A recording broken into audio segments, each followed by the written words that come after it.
more or less looking like it's going to happen, lockout that the NBA is facing right now. Yep. Just a little background. The reason that the NBA would have a lockout is because of a disagreement between the Players Association and the league.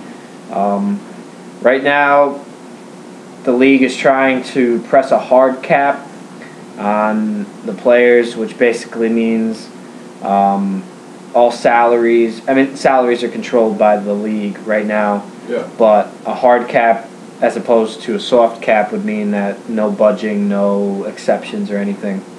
And obviously the players' union wants more money for its players, and the league wants to cut salary. And as of right now, I mean, it doesn't look like we're going to have any NBA basketball next year. Yeah. Which draws more questions. I think, Mark, we were going to allude to it. You know, possibly players going to the D League. And the D League developing more teams in major cities, like we talked about, last segment, LA, Boston, maybe unknown big cities like, my hometown, Warwick, Rhode Island, the city is called Providence, Rhode Island. They might be in the making for a D League team.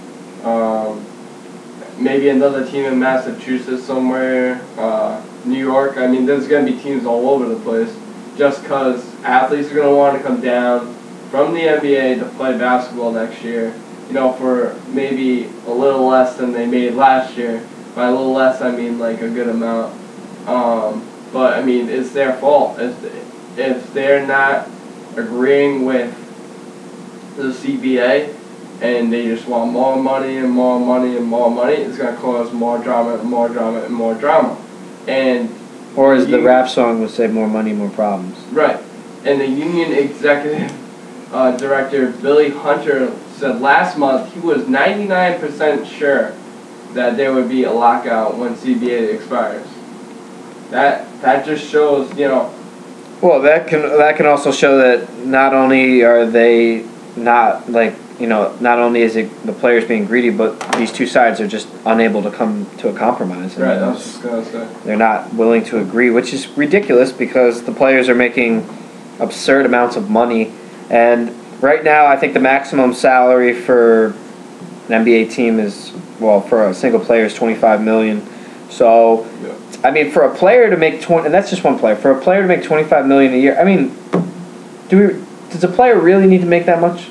I mean, are we that greedy? I mean, obviously, apparently, we're college students, so we don't make that much money as it is. But I know that, my parents don't make $25 million a year. Yeah, but apparently there is former NBA stars that are going bankrupt, which blows my mind. Yeah, no, they make a filthy amount of money. Yeah. A filthy amount. It is ridiculous, and they just go and spend it and don't invest. And that's the thing. Players that invest, well, I mean, it's a term of life. They're more successful. Yeah, and this is what you go gambling and stuff like that. You're just trying to get more money and more money, trying to be a billionaire. Right, and this is what I found online, which is kind of ironic, but in February of 2008, the NBA Players Association, who was the association fighting to get the NBA more money, said that 60% of NBA players will be broke within 5 years of retirement.